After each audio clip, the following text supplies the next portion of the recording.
Hello दोस्तों, मैं अमित पवार स्वागत करता हूं आपके अपने शिक्षा के परिवार एआई स्मार्ट एकेडमी में। दोस्तों, जैसा आप सभी जानते हैं कि अग्निवीर के एग्जाम स्टार्ट हो गए हैं। आज 22 अप्रैल को आपका फर्स्ट एग्जाम हुआ है, first second and third meeting में। दोस्तों, मैं आपको आज जो आपका फर्स्ट शिफ्ट में एग्जाम हुआ है उसमें जो आपके इंपोर्टेंट क्वेश्चन पूछे गए हैं, जो आगे पूछे जाने की संभावना है, वो आपके सामने लेके आया हूँ। तो देखते हैं कि आज आपके एग्जाम में क्या क्या चीजें आई हैं और कल को परसों को लगातार आपके जो एग्जाम होने वाले हैं। भाई इतना तो मैं कह सकता हूं कि जो चीजें आज आपके एग्जाम में आई होंगी उससे रिलेटेड ही कुछ ना कुछ आपका आगे पूछा जाएगा। तो दोस्तों, आज पहले बात करते हैं शिफ्ट नंबर फर्स्ट की, जिसमें आपका एक क्वेश्चन पूछा गया कि भाई कैल्शियम ऑक्साइड का सूत्र क्या है। क्या क्वेश्चन आपका? कैल्शियम ऑक्साइड का सूत्र,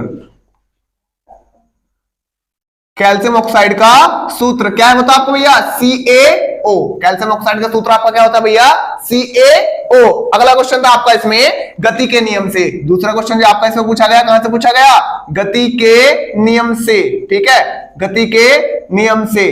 तो आपको करना क्या है? आपको करना है कि आप गति के नियम को, गति के तीनों नियम को अच्छे से पढ़ते जाएंगे, है ना? कि जड़त्व का नियम कौन सा होता है, न्यूटन का पहला नियम कौन सा था, दूसरा कौन सा था, तीसरा कौन सा था। न्यूटन के नियम और गति के नियम आपको पढ़ के जाने हैं बहुत अच्छे से मेरे भाई। अगला क्वेश्चन आपका पूछा गया है कि निम्न में से ठोस पदार्थ कौन सा है ना? किसके बारे में पूछा गया? निम्न में से ठोस पदार्थ कौन सा है? निम्न में से ठोस पदार्थ कौन सा है? निम्न में से ठोस पदार्थ कौन सा है? और ऑप्शन पता है आपके क्या थे? आप ऑप्शन सुन के भी देखेंगे कि भैया कितना हल्का पेपर था। ऑप्शन थे आपके लोहा, जल, हवा और अल्कोहल। तो बताइए ठोस कौन सा है? भाई आप कहेंगे तो भाई बहुत आसान बात थी भैया जी, ये तो बहुत आसान बात थी। क्या था आपका? लोहा, है ना? क्या था आपका? लोहा। जैसा आपका अगला सवाल था कि कोशिका की खोज किसने की? किसकी खोज? कोशिका की खोज। कोशिका की खोज किसने की? कोशिका की खोज, है ना भैया? बायोलॉजी से क्वेश्चन था आपका कि कोशिका की खोज किसने की? रॉबर्ट हुक ने। किसने भैया? आपके रॉबर्ट हुक ने। आपको खोज भी पढ़ के जानी है, आविष्कार या खोज आपको पढ़ के जाने हैं, है ना? आपका अगला क्वेश्चन था पौधों की जड़ से संबंधित। क्वेश्चन क्लियर नहीं हो पाया है, बच्चे के द्वारा क्वेश्चन पूरा बताया नहीं गया है, लेकिन क्वेश्चन आपका क्या था? पौधों की जड़ से संबंधित कोई क्वेश्चन था, है ना? कैसे संबंधित? जड़ से संबंधित कोई क्वेश्चन था भैया आपका। कैसे? पौधों की जड़ से संबंधित कोई आपका क्वेश्चन पूछा गया था। जैसा आपका अगला क्वेश्चन पूछा गया है क्या के ओम का नियम मेरे भाई, मैंने आपको बताया था कि प्रतिरोध से, ओम से आपके क्वेश्चन पूछे जाएंगे। आपको टॉपिक जरूर पढ़ के जाना, बहुत छोटा सा टॉपिक है और आपके क्वेश्चन पूछे जाते हैं। ओम का नियम क्या होता है हमारे पास? B बराबर I R। इसी में आपका क्वेश्चन एक और पूछा गया था रिलेट करके समांतर क्रम और श्रेणी क्रम से। समांतर क्रम और श्रेणी क्रम से क्या होता है? समांतर क्रम श्रेणी क्रम भैया, समांतर क्रम में R निकालना हो तो R1 plus R2 plus R3, ठीक है? सॉरी, श्रेणी क्रम में अगर निकालना हो तो, अगर समांतर क्रम में निकालना हो तो 1/R is equal to 1/R1 plus 1/R2 plus 1/R3, है ना? आपको ही पता होगा। चलिए अगला क्वेश्चन देखते हैं। अगला क्वेश्चन था आपका कि पौधों में अंडाशय कहां पाया जाता है ना? क्वेश्चन नंबर 7 की अगर बात करें कि पौधों में अंडाशय कहां पाया जाता है? कहां पाया जाता है? पौधों में अंडाशय कहां पाया जाता है भैया? आपका इसका आंसर था गाइनोडियम। ठीक है भैया, गाइनोडियम बोलते हैं इसे, है ना? गाइनोडियम। ठीक है भैया। आगे आपका भैया क्वेश्चन के प्रतिरोध का मात्रक सबसे फेवरेट क्वेश्चन आज के टाइम का, है ना? प्रतिरोध का मात्रक, बार बार मैंने बच्चों को बताया है कि ये क्वेश्चन पूछा जाएगा और इत्तेफाक से ऐसा हो गया, पहली शिफ्ट में पूछा गया। मैंने बच्चों से कहा था कि मैं गारंटी लेता हूं ये क्वेश्चन आपका पूछा जाएगा किसी ना किसी शिफ्ट में, और इत्तेफाक से ऐसा हुआ मेरे भाई, पहले ही शिफ्ट में क्वेश्चन पूछ लिया गया। प्रतिरोध का मात्रक क्या होता है आपका भैया? क्या होता है आपका प्रतिरोध का मात्रक? ओम, है ना? प्रतिरोध का मात्रक क्या होता है आपका? ओम। अगला क्वेश्चन देखेंगे आपका। अगला क्वेश्चन पूछा गया धातुओं की चमक से रिलेटेड, है ना? धातुओं की चमक से रिलेटेड कोई क्वेश्चन था, बच्चा क्लियर नहीं कर पाया, है ना? धातुओं की चमक से रिलेटेड कोई क्वेश्चन था भैया आपका। इसके लिए आपको करना क्या है? आपको मेटल और नॉन मेटल वाले चैप्टर को अच्छे से पढ़ के जाना है।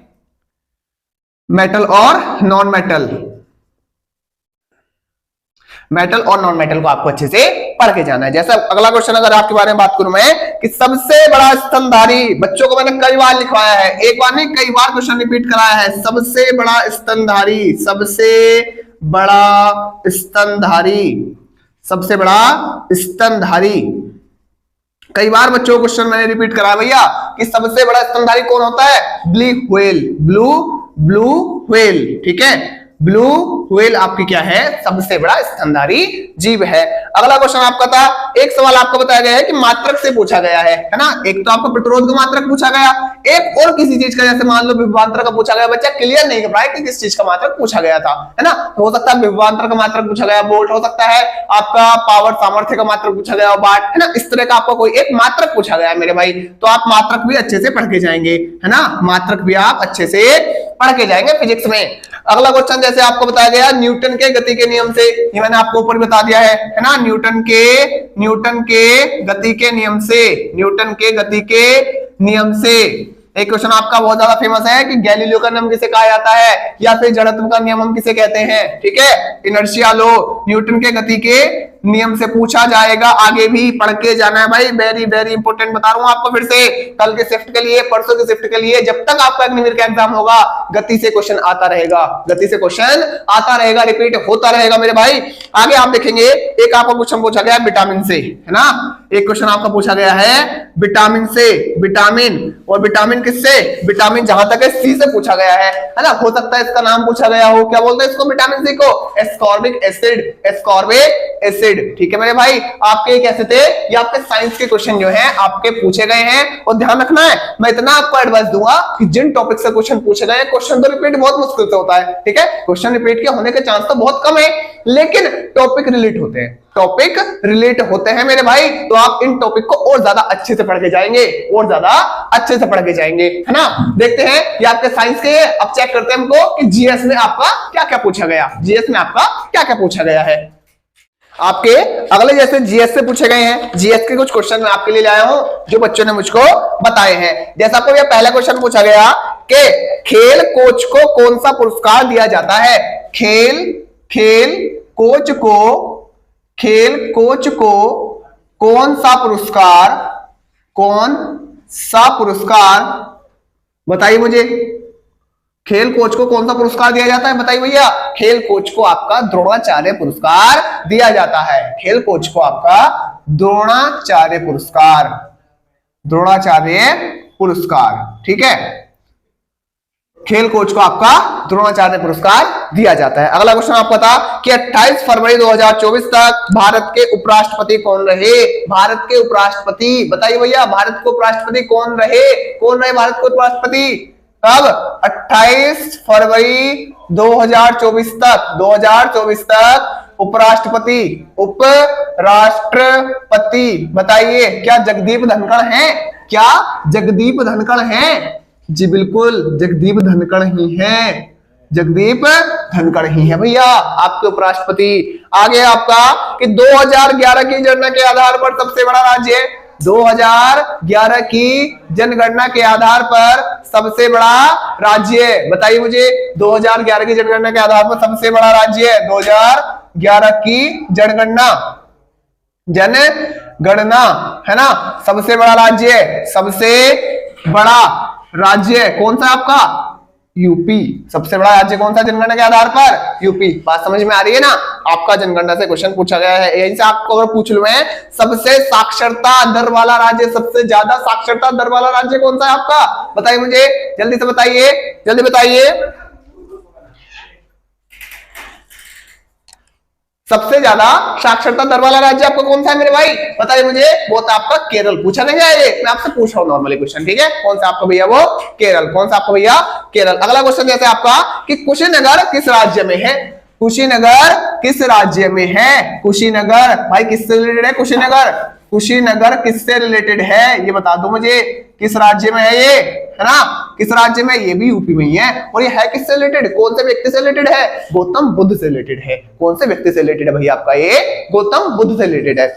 आगे आप मुझे बताएंगे कि अनुच्छेद 12 से 35 किससे संबंधित है? अनुच्छेद 12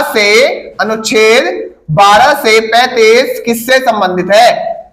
आपको मैंने कहा था कि संविधान में स्टार्टिंग में जितने भी एग्जाम होंगे, पहला दूसरा तीसरा शिफ्ट वगैरह, है ना, केवल एक टॉपिक पढ़ के चले आना संविधान में, केवल केवल मूल अधिकार। कौन सा? केवल केवल मूल अधिकार। किससे संबंधित है? आपका मूल अधिकारों से, है ना, मूल अधिकारों से, मूल अधिकारों से। हिस्ट्री में आपको मैंने ये बताया था कि भाई फोकस करना गौतम बुद्ध पे, और गौतम बुद्ध से भी क्वेश्चन पूछा गया, है ना भाई। मैं ये नहीं कह रहा कि मेरा बताया हुआ आया है, लेकिन इत्तेफाक ऐसा हुआ कि आपके भाई ने केवल 1 महीना क्लासेस चलाई है अग्निवीर की, और 1 महीने के अंदर अंदर बहुत कुछ मतलब 50 में से आपके लगभग 30 से 35 सवाल ऐसे आए हैं जो आपके सेम टू सेम लिखे हुए मिले, जो मैंने बच्चों के नोट्स में लिखवाए थे।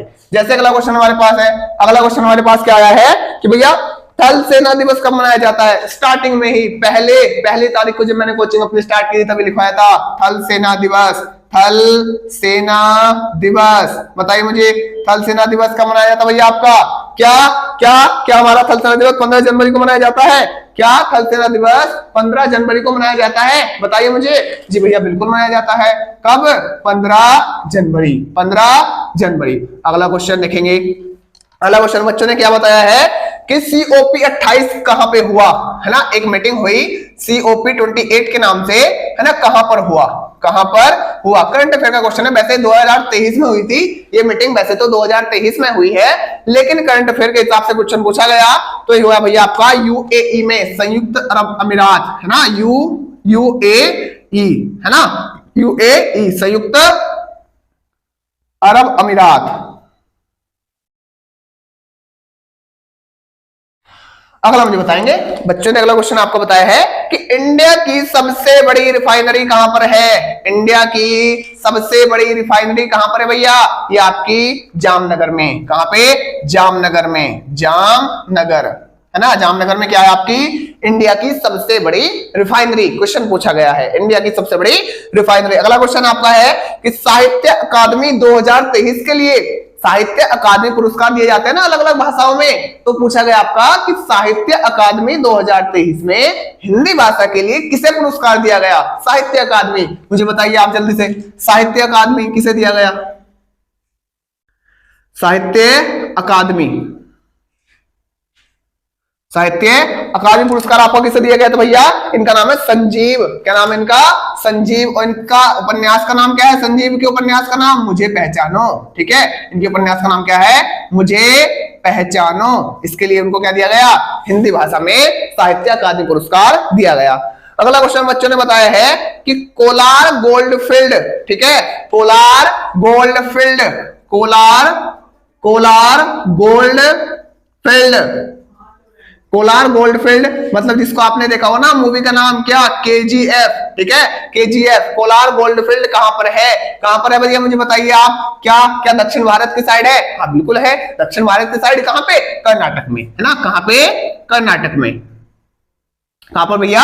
कर्नाटक में। जैसा आपका अगला क्वेश्चन पूछा गया है कि राष्ट्रीय सहकारी समिति के अध्यक्ष कौन रहे? राष्ट्रीय, ये क्वेश्चन आपका अच्छे लेवल का था कि बच्चे इतनी गहराई से मैं मानता हूं बहुत कम पढ़ के गए होंगे, है ना। राष्ट्रीय सहकारी समिति के अध्यक्ष, राष्ट्रीय सहकारी समिति के अध्यक्ष कौन थे भैया?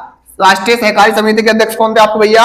ये थे आपके सुरेश प्रभु, है ना, सुरेश प्रभु। ठीक है भैया, सुरेश प्रभु। अगला क्वेश्चन देखेंगे, अगला क्वेश्चन देखेंगे कि भैया साबरमती आश्रम कहां पर स्थित है? साबरमती आश्रम कहां पर स्थित है भैया आपका? साबरमती आश्रम। पहले मुझे बताइए कि साबरमती आश्रम की स्थापना किसने की थी? साबरमती आश्रम की स्थापना किसने की थी और ये कहां पर है ना, कहां पर है भैया? ये आपका पड़ता है कहां? गुजरात में। गुजरात में भी कहां पे? अहमदाबाद में। क्या? गुजरात के अहमदाबाद में, अहमदाबाद, है ना।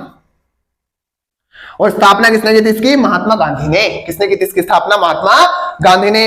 अगला क्वेश्चन हमारे पास आया है कि भैया 1947 में पहली बार तिरंगा कहां फहराया गया? 1947 में, मैं यहां पे लिख दूंगा क्वेश्चन अगला, है ना। 1947 में पहली बार तिरंगा कहां फहराया गया? बताइए मुझे, 1947 में पहली बार तिरंगा कहां फहराया गया? तो भैया नई दिल्ली, इंडिया गेट, है ना, इंडिया गेट पे तो फहराया गया था सबसे पहली बार तिरंगा। आगे आपका भैया विश्व का सबसे बड़ा संविधान किसका है? विश्व का सबसे बड़ा संविधान मुझे बताइए किसका है? अगर मैं कहूं इसमें भी एक लाइन जोड़ दूं, विश्व का सबसे बड़ा लिखित संविधान किसका है? विश्व का सबसे बड़ा लिखित संविधान किसका है? आप कहेंगे भैया तो बहुत छोटी सी बात है, ये तो हमारा ही है, ये तो हमारा ही है भैया, भारत का ही है। तो देखा ना इतनी बड़ी किताब है ना, भीमराव अम्बेडकर जी लिए फिरते हैं उसको। आगे भैया आपका कच्छ का रण महोत्सव, कच्छ का रण महोत्सव कहां पर मनाया जाता है? कच्छ का रण महोत्सव है ना, कच्छ का रण महोत्सव कहां पे भैया आपका? बताइए। आपको एक बात बता रखी थी बच्चों को कि भाई कच्छ कहां पर है? कच्छ कहां पे आपका भैया? पड़ता है गुजरात में, है ना। कहां पड़ता है आपका ये? गुजरात में। कहां पे? गुजरात में। बात समझ में आ रही है? बात समझ में आ रही है ना? आपके क्वेश्चन जितने भी थे, हो सकता है एक आध क्वेश्चन आपका अलग हो सकता है, क्योंकि भाई आपको पता है ऑनलाइन पेपर हुआ है, बच्चे देख कर आए हैं, बच्चों से हमने वेरीफाई किया है कि हाँ ये क्वेश्चन आए हैं क्या, और उसके बाद ही हम आपके सामने क्वेश्चंस को लेके आए हैं। बस मैं आपसे इतने रिक्वेस्ट करूंगा कि इन टॉपिक्स को, इनसे रिलेटेड बातों को, जैसे मैंने आपको बताया ना कि आपका मूल अधिकार को अच्छे से पढ़ के जाना है, जो दिवस है आपके मेन उनको पढ़ के जाना है, ऐसे आपके जो एक दो पुरस्कार हैं उनको पढ़ के जाना है ना। ये आपको मेन चीज है। जनगणना से क्वेश्चन पूछा जा रहा है आपका, है ना, जनगणना से क्वेश्चन पूछा जा रहा है, ऐसे आपका गौतम बुद्ध से रिलेटेड क्वेश्चन पूछा जा रहा है, तो एक क्वेश्चन आपको अच्छे से पढ़ के जाने हैं, है ना। दो क्वेश्चन इसमें भी हमको पहली शिफ्ट में 2 क्वेश्चन भी आपको संविधान से देखने को मिले हैं। देखते हैं आपका कि मैथ में क्या क्या आया है, देखते हैं मैथ में क्या क्या आया है आपका। चलिए मेरे साथ। अगला आपका है गणित, है ना, मैथ में देखेंगे कैसे कैसे क्वेश्चन पूछे गए हैं। अगर मैं आपको लेवल की बात करूं तो लेवल बहुत ही अच्छा लेवल था, मतलब बहुत ज्यादा आसान लेवल था, ठीक है। एक दो क्वेश्चन तो आपको पता ही है कि भाई एक दो क्वेश्चन तो आपके ऐसे रखे जाते हैं जो हर बच्चे से ना हो पाए, जो बिल्कुल गहराई से पढ़ के गया है केवल उससे हो पाए। बाकी अगर मैं कहूं कि मैथ का लेवल क्या था, आसान लेवल था पहली शिफ्ट में, है ना। देखेंगे पहला क्वेश्चन जैसा आपका दिया गया है क्षेत्रफल से, मैं आपको मेन टॉपिक बता रहा हूं, किससे? क्षेत्रफल से। क्वेश्चन आपका इस तरह से था कुछ कि आयत का क्षेत्रफल 84 दिया गया है, इसकी लंबाई 12 है, तो इसकी चौड़ाई बताइए। आयत का क्षेत्रफल का सूत्र क्षेत्रफल बार लंबाई गुणा चौड़ाई, क्षेत्रफल 84, चौड़ाई आपको 12 दी है, 12 को डिवाइड कर दो, 12 7 84, ठीक है, आंसर आपका 7। आगे अगला क्वेश्चन था आपका, दूसरा क्वेश्चन था आपका सरलीकरण से। पहला क्वेश्चन आपका क्षेत्रफल से, है ना, क्षेत्रफल से। दूसरा क्वेश्चन था आपका भैया सरलीकरण से, सरलीकरण से, है ना, सरलीकरण मतलब सिंप्लीफिकेशन आपका क्वेश्चन था, मतलब बोर्ड मास पे आधारित जो आपके क्वेश्चन होते हैं, बोर्ड मास पे भाई पहले डिवाइड करना है, फिर मल्टीप्लाई करना है, फिर प्लस करना है, फिर माइनस करना है, ठीक है, बोर्ड मास से आपका क्वेश्चन था। आपका फिर एक क्वेश्चन था आयु पर आधारित, किस पर आधारित? आयु पर आधारित, ठीक है, आयु पर। कैसा क्वेश्चन था? क्वेश्चन में आपको बता दूं कि भाई इसमें दिया था कि ए और बी की आयु का अनुपात 1:3 है, ए और बी की आयु का अनुपात 1:3 है। यदि बी की आयु आपको दी गई हो, बी की आयु आपको दी गई हो 15, तो ए की आयु बताओ, ए की आयु बताओ, ए की आयु। भाई बी की आयु कितनी दी गई? 15, मतलब 3 की वैल्यू कितनी है? 15, तो एक की वैल्यू कितनी आ जाएगी? 5। एक की वैल्यू कितनी आ जाएगी? 5। कोई सवाल था ये करने लायक? भाई मैं कहता हूं कि पेन उठाने की भी जरूरत नहीं पड़ी होगी, जिसने मैथ को थोड़ा सा भी पढ़ा होगा, पेन उठाने की भी, ठीक है। अगला क्वेश्चन है आपका कि आपका अगला क्वेश्चन दिया गया भैया सिंपल इंटरेस्ट से, ठीक है, साधारण ब्याज से क्वेश्चन था, और इतना हल्का क्वेश्चन था, आपको सीधा लगाना था PRT/100, PRT/100 मतलब मूलधन गुणा दर गुणा समय बटे 100। मैं वैल्यू रख देता हूं, क्या दी गई थी आपको दिया गया था 2500, है ना, आपको टाइम दिया गया था 3 साल, और आपको रेट दिया गया था भैया 5% का, डिवाइडेड बाय 100, है ना। आपका आंसर लगभग 375 के आसपास आ जाएगा इसका, है ना, वही सही आंसर होगा, ऐसा ही पूछा गया था। अगला क्वेश्चन आपका प्रतिशतता का, और भाई ये तो मजे की बात हो गई, ये मजे की बात इसलिए हो गई, मैंने बच्चों को बताया था परसेंटेज का कोई भी थ्योरी वाला क्वेश्चन नहीं पूछा जाएगा, सवाल सीधा सा पूछा जाएगा कि 300 का 20% कितना है, 450 का 40% कितना है, वही सवाल आपका पूछा गया, बच्चों को मैंने इतनी प्रैक्टिस करा रखी है इन सवालों की, इतनी प्रैक्टिस करा रखी है कि भाई अगर सही से करके आएंगे ना तो मैं मानता हूं कि हाँ अच्छे नंबर ले आएंगे। बाकी भाई बच्चों के ऊपर बात है, दिमाग एग्जाम में बैठ के कैसा चलेगा उनके ऊपर बात है, और वो कैसा करके आते हैं उनके ऊपर बात है, ठीक है। बाकी मुझे ऐसा लग रहा है कि मैंने 1 महीने में जितना कराया है मैंने बहुत ज्यादा करा दिया, ठीक है, बहुत ही अच्छा करा दिया, मुझे इतनी अपने आप से उम्मीद नहीं थी, बिल्कुल भी नहीं थी, है ना भैया। पूछा गया था 2500 का 10% कितना होगा, कुछ था सवाल में, क्या कुछ था सवाल में? क्या करना था आपको मेरे भाई? आपको करना था 2500 गुणा 10/100, 2 जीरो से 2 जीरो, आपका आ गया 250। क्या पेन उठाने की जरूरत थी सवाल में? क्या थी? बता दीजिए ईमानदारी से कि पेन उठाने की जरूरत थी क्या? छठा सवाल बड़े मजे का सवाल था, औसत का। कल ही पढ़ा के भेजा बालकों को औसत, इसीलिए कि भाई क्योंकि पूछा जाएगा। और औसत का इतना हल्का सवाल, कहेंगे भैया जी ये क्या आ गया? 4 संख्याएं दी, 11 11 11 11, इसका औसत पूछ लिया तो औसत भी क्या आएगा इसका भैया? 11 तो आएगा, है ना? सवाल पूछा गया कि 11,11,11,11 का औसत क्या है। अगला सवाल देखते हैं। एक सवाल आपका नंबर सिस्टम से आया है ना। नंबर सिस्टम से सवाल कैसा था आपका कि x का 3 गुना x का 3 गुना 3 पे मात्रा इधर लेगी भाई, हिंदी का भी ध्यान रखते चलेंगे हल्का सा। x का 3 गुना प्लस 1 बराबर 10 के है। x का 3 गुना प्लस 1 बराबर 10 के है, तो बताइए x की वैल्यू क्या होगी भाई? क्या होगा? x का 3 गुना मतलब 3, 1 उधर जाएगा बचेगा 9, 3 से 9 डिवाइड होगा कितनी बार? 3 बार। x की वैल्यू कितनी आ जाएगी आपकी? 3। ये आंसर है। क्या पेन उठाने की जरूरत पड़ रही है सवालों में? बिल्कुल नहीं पड़ रही, बिल्कुल भी नहीं पड़ रही पेन उठाने की जरूरत। तो आगे मुझे बताएंगे 8वां सवाल जो आपका पूछा गया कि कौन सी संख्या 10 से विभाजित होगी। देखिए भैया क्या सवाल है कि कौन सी संख्या 10 से विभाजित होगी। अगर अब भी नहीं करके आ रहे हो ना आप इन सवालों को, तो डूब के मर जाओ कहीं डूब के मर जाओ अगर अब भी आप इन सवालों को नहीं करके आ रहे हो, क्योंकि भाई फिर आपकी बस की बात नहीं है। कड़वा सच है, अगर आप अब भी सिलेक्शन नहीं पा रहे हैं ना, अब भी इन सवालों को नहीं करके आ रहे हैं ना, तो तैयारी छोड़ देना, पेन अपने उठा के रख देना, कॉपी अपनी उठा के रख देना। भाई आपसे पूछा गया कि 10 से डिवाइड होने वाली संख्या, आपको इससे हल्का सवाल और क्या दे सकती है सरकार? इससे हल्का सवाल क्या दे सकती है? ऑप्शन भी बता दूं, 110, 111, 95 और 45, लगभग कुछ ऐसे ऑप्शन दे, तो कौन सी कटेगी इसमें? केवल 110 कटेगी 10 से। तो ठीक है। अगला सवाल था जैसा आपके पास, अगला सवाल था कि भाई एक सवाल आपका था मिश्रण से कि 70 लीटर मिश्रण में 30% पानी है। मैं आपका टॉपिक लिख दूं पहले, किससे? मिश्रण, है ना? मिश्रण कि 70 लीटर मिश्रण में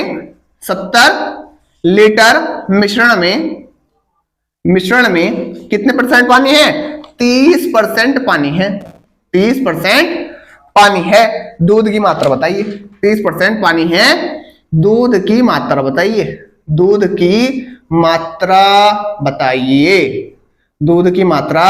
बताइए भैया। 70 लीटर टोटल है, 30% उसमें पानी है, तो दूध कितने परसेंट होगा? दूध कितने परसेंट होगा बताइए मुझे? क्या 70% होगा? भाई टोटल चीज अपने आप में 100% होती है। जब 30% उसमें पानी है तो 70% मतलब 70 का मुझको 70% ही निकालना है। 2 जीरो से 2 जीरो, 7 7 49 आपका आंसर। क्या पेन उठाने की जरूरत पड़ती? हाँ पड़ती तो, लेकिन बहुत ही कम। ठीक है, आगे मुझे बताइए आप। एक सवाल आपका पूछा गया टाइम वर्क से, यहाँ पे लिख दूं क्या? जी लिख दो, क्या दिक्कत आ रही है? आपको सवाल देखने हैं। सवाल था आपका कि 5 आदमी किसी कार्य को 10 दिनों में पूर्ण करते हैं, है ना? 5 आदमी किसी कार्य को 10 दिनों में पूर्ण करते हैं, तो बताइए एक आदमी उस कार्य को कितने दिनों में पूर्ण करेगा? 5 आदमी किसी कार्य को 10 दिनों में पूर्ण करते हैं, तो बताइए एक आदमी उस कार्य को कितने दिनों में पूर्ण करेगा? आपको फॉर्मूला बता रखा था, M1D1 = M2D2, M1D1 = M2D2। सवाल ने कहा 5 आदमी 10 दिन में, 5 आदमी 10 दिन में कर रहे हैं, तो सवाल में पूछा था एक आदमी कितने दिन में करेगा? तो 10 पंजे 50, 10 पंजे 50 दिन में। ओके, 50 दिन में। अगला जैसे सवाल था आपका कि देखो भाई 3 अंकों की सबसे छोटी संख्या। भाई मैं मानता हूं, मेरा मानना तो ये था, मैंने जब बच्चे से जानकारी ली, बच्चे ने कहा कि भैया ये वाला सवाल आपका पूछा गया। मैंने कहा भाई ऐसा सवाल तो शायद ना पूछा गया हो, लेकिन फिर भी जब बच्चे ने बताया तो हो सकता पूछा गया हो। सवाल में था कि 3 अंकों की सबसे छोटी संख्या कौन सी है? 3 अंकों की सबसे छोटी संख्या कौन सी है? जल्दी से मुझे बता दीजिए। सोचिए दिमाग में, क्या आपने अपनी संख्या 100 सोची है? क्या आपने उस संख्या को 100 सोचा है? अगर 100 सोचा है ना तो एग्जाम देने जाना। अगर ये भी आपने 100 नहीं सोचा होगा ना तो एग्जाम देने जाना ही मत, क्योंकि डूब के मरने को भी जगह नहीं है। ठीक है, सबसे छोटी संख्या 3 अंकों की क्या है आपकी भैया? 100। ठीक, अगला सवाल है जैसा आपका कि 27/21 का 12वां सवाल आपका है, 27/21 का सरलीकृत रूप क्या होगा? 27/21 क्या करना है? डिवाइड करना है, डिवाइड करना है। 3 सत्ते 21, सॉरी 3 नम 27 और 3 सत्ते 21 क्या आएगा? 9:7। 9:7। कुछ था सवाल में? क्या कुछ था सवाल में? नहीं था। अगला सवाल मुझे बताइए। ये कह रहा है, एक सवाल था, कुछ क्लियर नहीं हो पाया सवाल बच्चे से।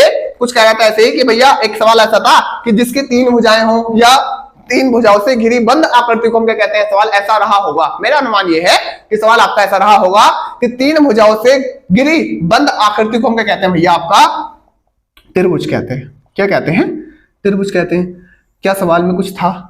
तो मैं मानता हूं कि मैथ के आपके जो 15 क्वेश्चन थे, 2 क्वेश्चन मुझे मिल नहीं पाए। 2-3 बच्चों से मेरी बात हुई थी, उन्होंने क्वेश्चन ये बताए थे, उनको वेरीफाई किया था, मैंने बार बार उनसे पूछा, तो कुल मिला के मुझे 13 ही क्वेश्चन ऐसे दिख पाए जो बच्चों ने मुझे बताए हैं। 2 से 3 क्वेश्चन, 2 क्वेश्चन आपके ऐसे रह गए जो मुझे भी जानकारी नहीं मिल पाई, है ना। अगर किसी को जानकारी हो तो आप टाइप करके बता सकते हैं, लेकिन भाई ये क्वेश्चन आपके ऐसे थे जो आपके पूछे गए हैं पहली शिफ्ट में। तो मेरे भाई इतना ही समझाऊंगा कि मैथ ज्यादा हार्ड नहीं आ रहा है, मैथ को छोड़ के नहीं आना है। भैया देखते हैं कि आपको जो 5 रीजनिंग के क्वेश्चन आने वाले थे, 5 रीजनिंग के क्वेश्चन आने वाले थे, वे आपके कौन कौन से आए हैं? वे कौन कौन से आए हैं? जैसे मैंने आपको बताया था कि 2 क्वेश्चन तो आपके कोडिंग डिकोडिंग से आने हैं, तो वही आपके 2 क्वेश्चन सेम आए हैं कोडिंग डिकोडिंग से, है ना।